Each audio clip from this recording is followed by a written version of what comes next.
지난주에 이어서 죄를 다스리라는 말씀으로 함께 말씀을 나누겠습니다.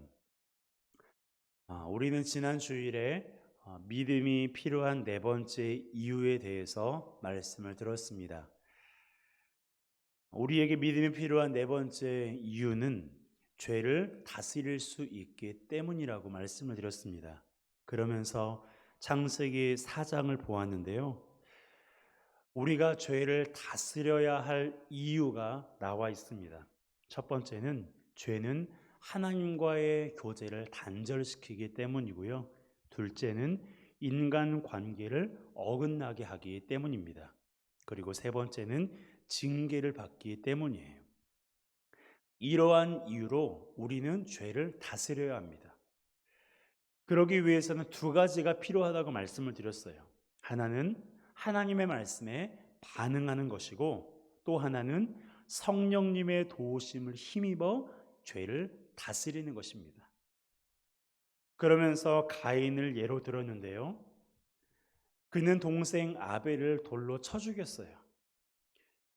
가인이 품고 있는 자신의 마음을 들여다보게 하시는 하나님의 말씀에 반응하고 죄를 다스리라는 말씀만 이 가인이 들었더라면 그런 비극은 일어나지 않았을 것입니다. 하지만 그는 말씀에 반응하지 않았고 죄를 다스리지 못했어요. 때문에 죄에게 사로잡히게 된 것입니다. 하지만 가인만 그런 것이 아니에요. 가인의 이러한 모습은 지금 우리의 모습을 대변해주고 있는 것입니다. 우리도 깨닫게 하시는 하나님의 말씀에 반응하지 않아서 죄를 범하기도 해요. 죄를 다스리라는 말씀을 실천하지 못해서 죄에게 사로잡히기도 합니다. 가인처럼 실제로 사람을 죽이지는 않지만 마음으로 얼마나 많은 살인을 저지르고 있지는 않습니까? 형제를 미워하는 것이 살인하는 거라고 예수님께서 말씀하셨어요. 또한 실제로 간음을 행하지는 않지만 마음으로 얼마나 많은 간음을 행하고 있습니까? 여자를 보고 음욕을 품는 것이 간음을 행하는 것이라고 예수님께서 말씀하셨어요. 그뿐만이 아닙니다. 성경은 우리가 죄 범하는 일을 육체의 일이라고 말하고 있는데요. 바울은 육체의 일 중에 대표적인 것들을 기록하고 있습니다. 갈라디아서 5장 19절에서 21절 함께 읽습니다.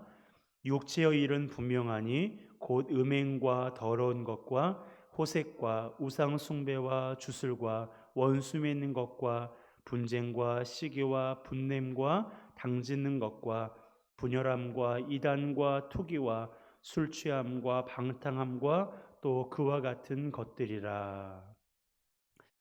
맨 마지막에 뭐라고 말하고 있어요? 또 그와 같은 것들이다라고 말하고 있습니다.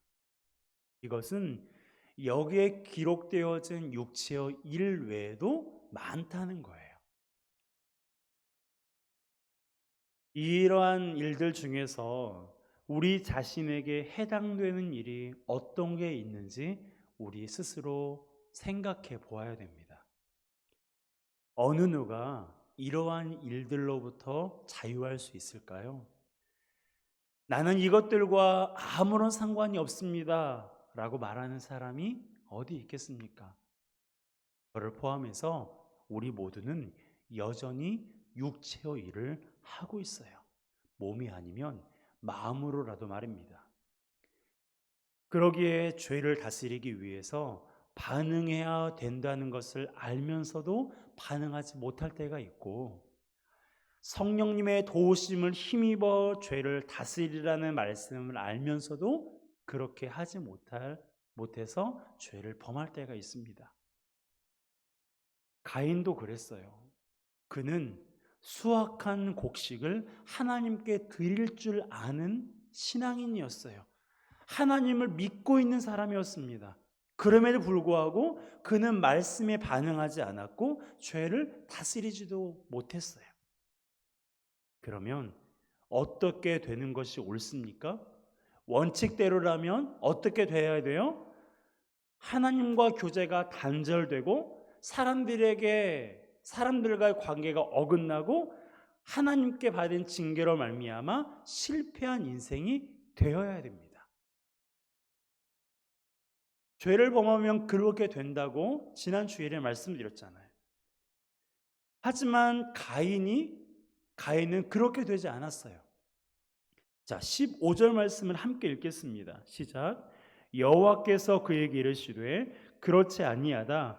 가인을 죽이는 자는 벌을 7배나 받으리라 하시고 가인에게 표를 주사 그를 만나는 모든 사람에게서 죽임을 면하게 하시니라. 아멘. 이 말씀을 읽으면서 궁금해하시는 분들이 많아요. 이 말씀이 기록될 당시에는 지구상에 아담과 하와, 가인과 아벨 이 네 명만 살았을 텐데 다른 사람들도 있다고 말하는 이 성경 구절이 이해가 되지 않습니다. 이에 대해서는 다양한 의견이 있는데요. 그 중에서도 일반적인 견해는 가인과 아벨 외에도 아담과 하와 사이에서 태어난 후손들이 많이 있을 거라는 해석이에요. 당시 사람들의 평균 수명이 800에서 900세라는 것을 감안하면 이 견해가 문맥과도 부합됩니다. 창세기 5장을 보면 당시 사람들이 65세의 아이를 낳았다고 기록하고 있고요. 노아는 500세가 된 후에 아이를 낳았다고 기록하고 있어요. 그러니 당시 사람들이 얼마나 많은 자녀를 출산을 했겠습니까? 그것도 하나님께서 생육하고 번성하여 땅에 충만하라고 말씀하셨기 때문에 출생이 많이 이루어질 수 있도록 하나님께서 더 적극적으로 개입하셨을 거예요. 그러기에 가인이 하나님 앞에 징계의 말씀을 듣는 이 순간 사람들이 자기를 만나면 죽일 거라는 이 말이 이상하지 않은 것입니다. 가인은 두려워했어요. 사람들이 무서웠습니다. 어쩌면 동생을 죽인 사람이 마땅히 치러야 할 대가라는 생각이 들기도 해요. 동생을 죽였으니까 평생을 죄책감 때문에 평생을 사람들 눈을 피하면서 숨어 지내는 것이 마땅하다라고 생각이 들기도 합니다. 방금 전에 말씀드린 대로 원래대로라면 그는 하나님께 버림받아야 되고 사람들을 피해 다녀야 되고 하는 일마다 실패해야 돼요. 하지만 가인의 인생은 그렇지 않습니다. 하나님과의 교제는 지속되었고 많은 자손들을 낳았어요. 성을 쌓았고 큰 민족을 이루었습니다. 그렇다고 하나님께서 가인에게 말씀하신 징계가 흐지부지 되었다고 말씀드리는 건 아니에요. 실제로 그 징계가 어떻게 나타나는지 성경이 구체적으로 보여주고 있지는 않지만 성경은 가인을 악한 자라고 기록하고 있기 때문에 분명히 하나님의 징계가 있을 거예요. 그럼에도 불구하고 이 시간 강조하고 싶은 것이 뭐냐면 하나님께서 가인을 돌보신다는 거예요. 15절을 다시 한번 읽겠습니다. 시작. 여호와께서 그에게 이르시되 그렇지 아니하다. 가인을 죽인 자는 벌을 7배나 받으리라 하시고 가인에게 표를 주사 그를 만나는 모든 사람에게서 죽임을 면하게 하시니라. 가인을 죽이는 자는 벌을 7배나 받으리라.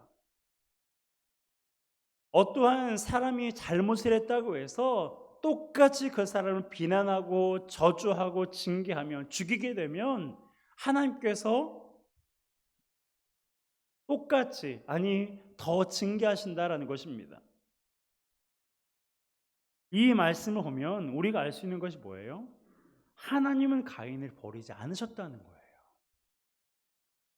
어쩌면 하나님께 버림받아 마땅한 사람임에도 불구하고 하나님께서 버리지 않으셨다는 것입니다. 오히려 어떻게 하셨어요? 표를 주어 그에게 죽임을 면할 수 있게 하셨어요.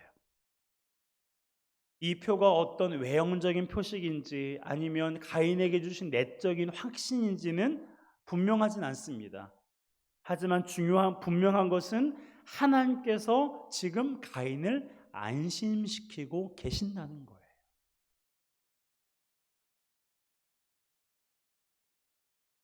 이것을 보면서 우리가 마음속 깊이 새겨야 될 것이 있습니다. 그것이 바로 우리를 향한 하나님의 사랑은 크다는 거예요. 우리를 향하신 하나님의 자비하심은 영원하다는 것입니다.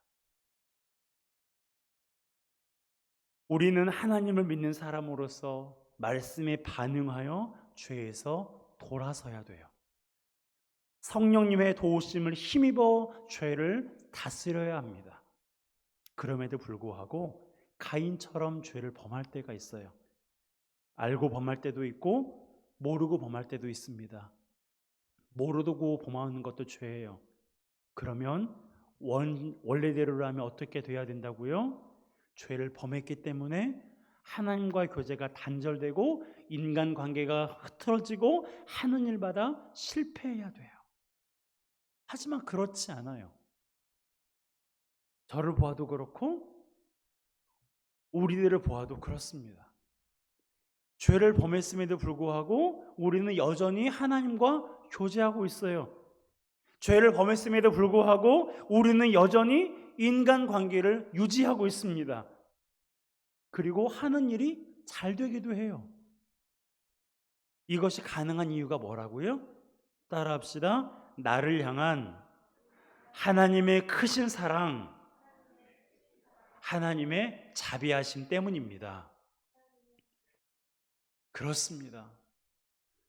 내가 죄를 범하면 원칙적으로면 하나님과 교제가 단절되고 인간관계가 어긋나고 하는 일마다 잘 되지 않아야 돼요. 그럼에도 불구하고 우리는 하는 일이 잘 되기도 해요. 인간관계가 유지되기도 합니다. 하나님과의 교제가 지속되고 있어요. 이것이 가능한 이유는 우리를 향하신 하나님의 크신 사랑과 자비하심 때문이에요. 여러분, 우리는 이것을 잊어버리면 안 됩니다. 우리를 향한 하나님의 사랑은요, 상상 그 이상이에요. 찬송가 304장에 표현하고 있듯이 우리를 향한 하나님의 사랑은 하늘을 두루마리 삼고 바다를 먹물 삼아도 다 기록하지 못합니다. 이것이 우리를 향한 하나님의 사랑이에요. 내 사랑의 크기로 하나님의 사랑의 크기를 재면 안 됩니다. 내 생각으로 하나님도 이러시겠지. 내가 이렇게 행동했으니까, 내가 이렇게 죄를 범했으니까 하나님도 그러시겠지라고 생각하면 안 됩니다. 이것을 말씀드리는 이유가 뭘까요? 하나님의 자녀인 우리가 죄를 범하지 않기 위해서 힘써야 되지만 그렇지 못할 때라도 절망하지 말라는 거예요. 바다에 큰 바위를 던져도 바다는 요동하지 않습니다. 100층짜리 건물도 소용없어요. 바다는 무엇이든지 수용할 수 있습니다. 우리를 향한 하나님의 사랑도 마찬가지예요. 우리가 아무리 큰 죄를 범해도 우리를 향한 하나님의 사랑은 변하지 않습니다. 우리를 품어주세요. 성경이 그것을 보여주고 있어요. 우리가 잘 알고 있는 사람들을 한번 생각해 볼까요? 모세는 사람을 쳐서 죽였어요. 다윗은 그의 부하의 아내를 범했고 부하를 죽음으로 내몰았습니다. 베드로는 예수님을 부인하며 저주했고 바울은 예수 믿는 사람들을 감옥에 넣었고 죽이기도 했어요. 율법대로라면 사람을 죽인 자는 마땅히 죽어야 했고 예수님을 저주한 베드로도 저주를 받아야 했습니다. 하지만 그렇게 되지 않았어요. 모세는 이스라엘을 애굽에서 건지는 지도자가 되었고, 다윗은 하나님의 마음에 합한 사람이 되었어요. 베드로는 일평생 복음을 전하는 사람이 되었고, 바울은 회심한 후에는 많은 지역을 돌아다니며 복음을 전하고 교회를 세웠습니다. 물론 그들은 그에 따른 징계를 받았어요. 하지만 그것은 도리어 그들로 하여금 하나님 앞에 더 가까이 나아가는 도구가 되었습니다. 그것이 하나님께서 징계를 하시는 목적이거든요. 그러므로 우리가 죄를 짓지 않기 위해서 힘써야 되지만, 죄를 범했다고 해서 낙심하거나 절망하지 마세요. 죄를 범했으니 하나님께서 나를 싫어하실 거라고 생각하지 마세요. 내가 말씀에 순종하지 않았으니 하나님께서 내 기도를 듣지 않으실 거라고 생각하지 마세요. 내가 하나님을 이만큼 사랑하니까 하나님도 나를 이만큼밖에 사랑하지 않을 거야라고 생각하지 마세요. 죄를 범했다고 해서 하나님을 피하지 않으시기를 바랍니다. 아담처럼 숨지 마세요. 우리가 숨어 있어도 하나님은 금세 우리를 찾아내십니다. 그래서 우리와의 교제를 회복하기를 원하세요. 우리가 죄를 범했을지라도 아담처럼 숨지 말고 하나님 앞에 나와 하나님과의 교제를 회복해야 되는데, 그러기 위해서 몇 가지 해야 될 것이 있어요. 첫 번째는 먼저 자신의 죄를 인정하고 자신이 어떤 죄를 범했는지 하나님 앞에 고백하는 것입니다. 둘째는 반복적으로 죄를 범하지 않기 위해 성령님의 도우심을 구하는 거예요. 세 번째는 성도의 일상을 회복하는 것입니다. 성도의 일상이 무엇입니까? 죄를 범하여 하나님을 볼 면목이 없어도 예배드리기를 힘쓰는 거예요. 죄를 범하여 하나님께 부끄러워도 기도하기를 쉬지 않는 것입니다. 죄책감이 들어도 성경을 펼쳐서 하나님의 음성을 듣고 성도들과 주 안에서 교제하고 받은 은혜에 감사하여 봉사하는 것이 성도의 일상이에요. 이 일상을 회복할 때 점점 죄와 싸울 힘이 생기고 죄를 다스릴 수 있게 되는 것입니다. 여러분, 하나님은 우리를 사랑하세요. 그 사랑은 너무나 크고 우리를 향하신 하나님의 자비는 영원하십니다. 이 사실을 믿으십니까? 우리를 향하신 하나님의 사랑은 너무너무 커요. 우리를 향하신 하나님의 자비하심은 영원합니다. 그러므로 내가 죄를 범했다고 해서 하나님의 사랑에서 멀어지지 마세요. 그 사랑에 더 가까이 나아가야 됩니다. 하나님의 사랑에서 멀어지면 멀어질수록 우리는 더 많은 고통을 느낄 수밖에 없습니다. 그러기에 하나님의 자녀로서 죄 범하지 않기를 위해 힘써야 되지만, 부득이하게 죄를 범했을지라도 하나님 앞에 나오는 것을 주저하지 마세요. 방금 말씀드렸던 것처럼 성도의 일상을 회복하는 것이 죄와 싸울 힘을 얻게 되는 것입니다. 그리고 그 죄를 다스릴 수가 있는 거예요. 그러므로 죄 때문에 하나님의 사랑에서 멀어지지 마시고 그 사랑에 더 가까이 하여 죄를 다스리는 우리 모두가 되시기를 주님의 이름으로 축복합니다. 하나님은 우리를 사랑하십니다. 하나님은 언제나 우리를 생각하십니다. 하나님은 온종일 우리 생각밖에 없어요. 우리를 향하신 하나님의 사랑은 변함없습니다. 한결같습니다. 그러므로 그 사랑으로부터 멀어지게 하는 그 모든 것들을 다 이기고 그 하나님의 사랑에 더 가까이 나아가는 우리 모두가 되시기를 주님의 이름으로 축복합니다. 이 시간